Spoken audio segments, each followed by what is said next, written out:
Ontario's opposition leaders stopped in at Thunder Bay's safe consumption site today that the Ford government has vowed to close. Good evening and thank you for joining us. NDP leader Marit Stiles' tour of the Path 525 safe consumption site was her first stop in the city today. Stiles challenged the Ford government's decision to shut down the site next March based on its proximity to a school. Vasilios Bellos was with the party leader today. Vasilios, what are Stiles' main concerns? Ryan, Stiles said without Path 525, there'll just be more drug use out in the open. This despite assurances from Ontario Health Minister Sylvia Jones during her recent visit that it's the right move. Jones says enabling drug users doesn't help them or the community. A visit from the leader of the province's official opposition. This is a problem I see all across Ontario, right? But it's very intense here in Thunder Bay and northwestern Ontario. Ontario NDP leader Marit Stiles was in Thunder Bay Wednesday, first making a stop at the Path 525 safe consumption site. That visit was closed to media. Path 525 is the city's only safe consumption site and set to close next year under the Ford government's new regulations, which shuts down any of these sites within 200 meters of schools or childcare facilities. Stiles says the government seems to have made up its mind on this issue, but fears the repercussions. Drug use is going to happen more publicly. It's going to be more of it's going to be in our parks, in our communities. It's not going away. So you can move the problem, but unless you replace it with real solutions, it's going to continue or get worse. We have to give people more than just enabling the illegal drug use. Deputy Premier and Health Minister Sylvia Jones was asked about the Path 525 closure during her Thunder Bay visit on Monday. Jones says real solutions are part of the PC's plan. Whether it is youth wellness hubs, whether it is additional treatment beds across Ontario, we want to make sure that those supports are there and also that pathway out. The province has said they're spending $378 million on 19 homeless and addiction recovery treatment hubs, which won't have a safe supply program. Officials at Path 525 have advocated to keep their site open, believing the services have played a crucial role in reversing overdoses and setting people on the right track. Vasilios Bellos, TBT News. As winter sets in, dangerously cold temperatures can come with it. Staff at PACE's Warming Centre are working tirelessly to provide shelter for the city's most vulnerable. Riley Cohen reports.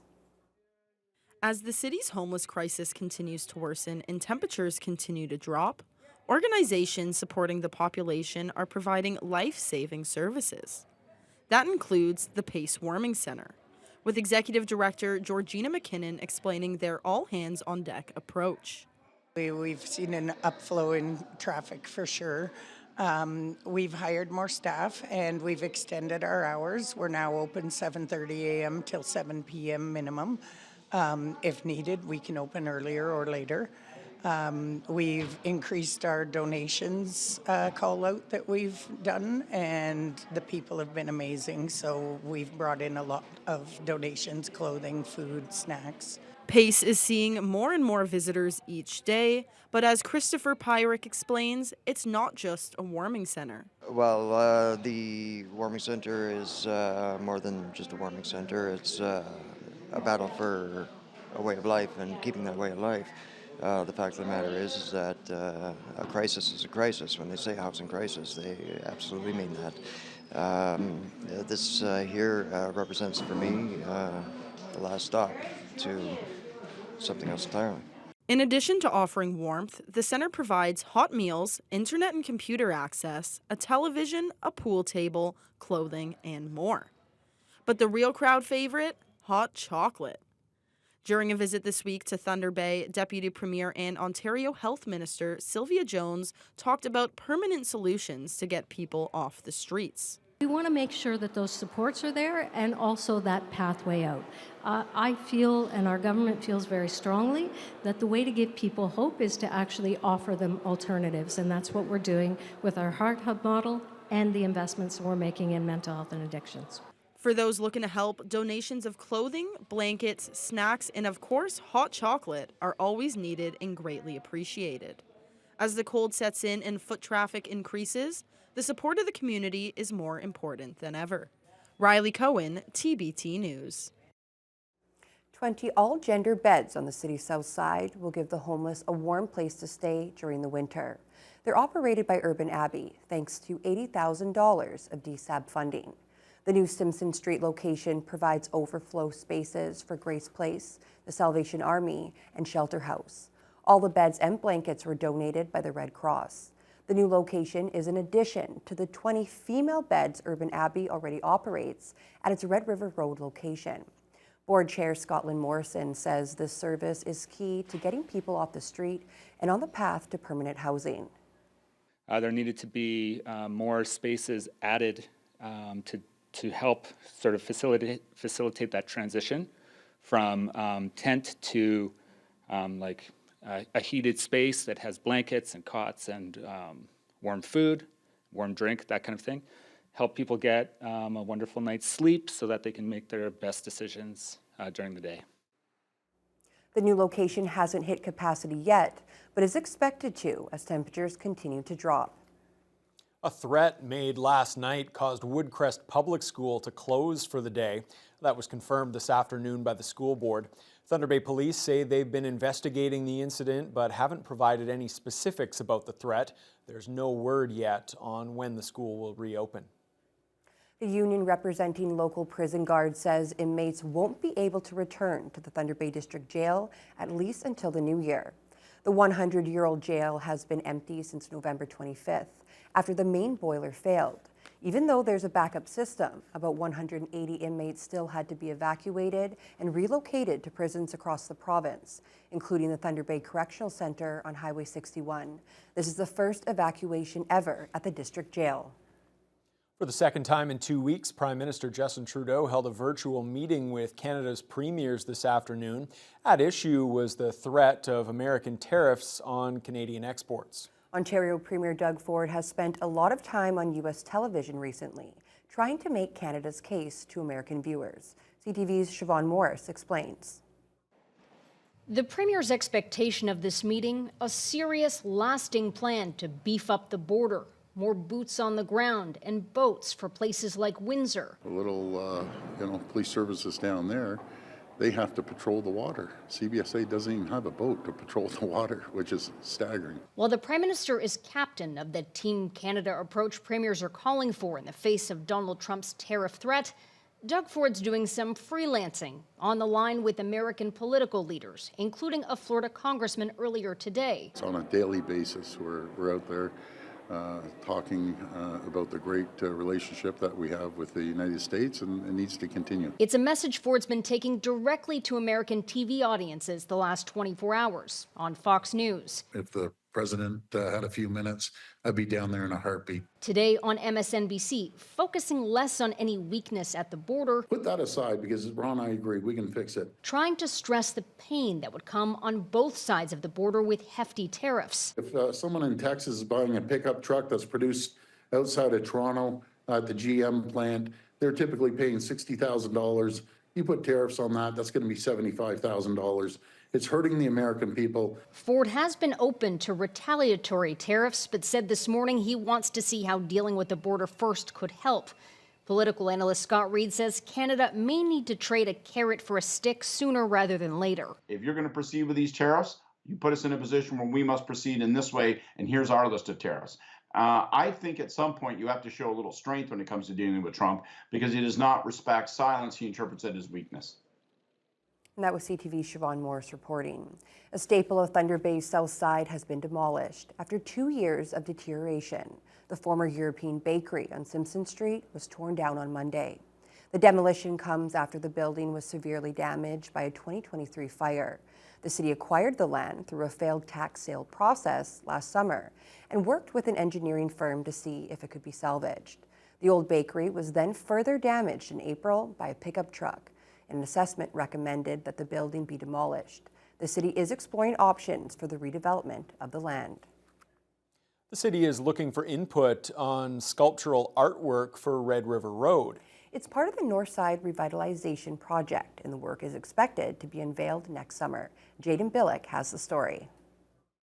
The city's Public Art Committee invited Canadian artists to submit proposals for public art installations as part of revitalizing the North Core streetscape. Those were then narrowed down to 4 finalists. The first site in question is the Mall Street Plaza just off Red River Road. The first of the 2 options there are these metal green sculptures of fish, measuring just over 2 meters high. The other option are these 80 circular bronze pieces, embedded in the sidewalk itself. Yeah, so right now we have an exciting opportunity for the public to provide feedback on the 4 finalists, or altogether 2 for each location. And that feedback is currently online until December 20th through thunderbay.ca/get-involved. So it's not a voting situation. We're looking for feedback on what the public likes and dislikes about each of the pieces. The second site is located in the Court Street Plaza, in front of the old Bank of Montreal building. One of the 2 candidate art pieces is this colorful sculpture with 3 faces that will have their own podiums placed alongside the sidewalk. The other option for that spot is this large metal sculpture of bulrushes, with turtles walking alongside lily pads at the bottom. We are doing 2 public engagement sessions that are in person. One is happening on Thursday, December the 12th from 4 p.m. until 8 p.m. at the Mary J. L. Black Library. And then again on December the 13th, Friday, and that is from 10 a.m. until 2 p.m. at Goods & Co. Market. And that feedback will be taken into consideration when the jury makes their final selections. Apthorpe says public art gives an opportunity to express our community's values, inclusion, and adds a dimension to civic spaces to make it a place where people feel welcome. The 2 winning sculptures are expected to be unveiled next summer. Jaden Billick, TBT News. Some Thunder Bay firefighters switched out of their helmets for aprons today to raise money for kids in need this holiday season. Boston Pizza and local firefighters have once again teamed up to raise funds for Toys for Tots at both of the restaurants in Thunder Bay. We do this every year around Christmas time to help raise funds for Toys for Tots for the Firefighters campaign. And we encourage our guests to make donations to contribute to the fund, and we match donations and contribute 10% of our sales. There is no set amount the group is hoping to raise. Over the past decade and a half, totals have ranged from $5,000 to $8,000. Thunder Bay's firefighters worked a couple 2-hour shifts at both Boston Pizza locations, covering the lunch and dinner rushes. A few of the firefighters have some experience waiting, according to Toys for Tots co-chair Dylan Peterson, but he says it's been a pretty steep learning curve for others, including himself. It's definitely a different skill set, that's for sure. It's not my forte. I'm a pretty hands-on guy, but working on my social skills and that small talk, it's a knack, that's for sure. It's you really got to give it to the people who do this day-to-day serve, and it's not the easiest thing. Those who missed the chance to donate can still do so at Intercity Shopping Centre, Goods & Co., and any TD Bank location or the Toys for Tots website. Yeah, anyone who has worked as a server, as I did once upon a time, can tell you it is hard certainly work. not an easy job. No, it definitely not. is hard work. A lot harder sometimes, I feel, than what I'm doing now. All right, well, Haley, let's turn our attention to the weather now. And I know that you came in this afternoon all bundled up. Pretty cold out there today. Oh yeah, all bundled up. My heated rollers still in my hair to try and keep my hair nice, but the static says otherwise. But you know what, there's only so much you can do, and you know what, a spicy pierogi pizza would be a great way to warm up today, if you ask me, because it was chilly again today, although I would call it both frigid and rigid, as temperatures didn't fluctuate too much. For most of the day, we were between -11 and -12. Up until this hour, we're now at -14 with a wind chill of -23. So we have gotten colder. You're definitely starting to feel it now. But for most of the day, we stayed pretty steady. Morning light snow we saw from overnight, and then it was mostly cloudy with some drifting snow in the afternoon once those winds picked up a little bit. But you know what? I was really positive yesterday about the sunshine. And you know what? Sunshine sometimes isn't just what's in the sky, but it's what's in your heart. And everybody's going to need that soon because a large chunk of our region is in an extreme cold warning. That's when we get to the point where wind chills could reach -40. So very, very cold. Spread that sunshine in your heart any way you can. If you have neighbors who you can check on or extra mittens you can donate or anything like that, definitely take the opportunity to do so because it's getting really cold this time of year. Areas all the way from Red Lake, Kenora, Sioux Lookout, Upsala, Atikokan, Dryden, and Fort Francis, they're all in the extreme cold warning. And so temperatures are going to get even colder than what you see here on the screen. Armstrong and Nipigon, that's where anywhere eastward from there, you're not going to see those extreme cold warnings, but still wind chills affecting the entire area. We saw actually ice crystals in areas like Red Lake and Kenora today. So those light flurries are shifting and changing as it gets colder and colder. Wind chills already up to -36 in areas like Kenora as well. Areas like Dryden and Sioux Lookout have still been seeing light flurries throughout the day. We saw more consistent light snow in areas like Greenstone and Marathon. Temperatures there with the wind chill still feeling like in the mid-20s, -25, -26. But for the most part, it was kind of like Thunder Bay where -11, -12, you didn't see a lot of fluctuation with the actual temperature. Sault Ste. Marie, they're at -5 right now. They've seen light snow showers throughout the day, and their snow squall warning is actually back once again as they have a risk of that coming into tomorrow. Now for Thunder Bay tonight, this is where you really see it here. We're not necessarily in an extreme cold warning, but by my standards, this is extremely cold. We'll have a low of -25 tonight, feeling like -35. That chance of flurries will be at about 40% this evening. And like I mentioned, that risk of frostbite. So anything you can do to keep yourself warm, to keep your loved ones warm, definitely team effort these days. Yeah, Haley, I'm really going to have to try to nurture the sunshine in my heart to keep warm during one of those those temperatures. sunlights. Yeah, I think I need some external help. Yeah, that's cold, to be sure. All right, when we return after the break, we will turn our attention to the Bank of Canada. They slashed their key interest rate once again. We'll have the details after this. We needed restrictive monetary policy to get inflation down. It's worked. Inflation's been around our 2% target since the summer.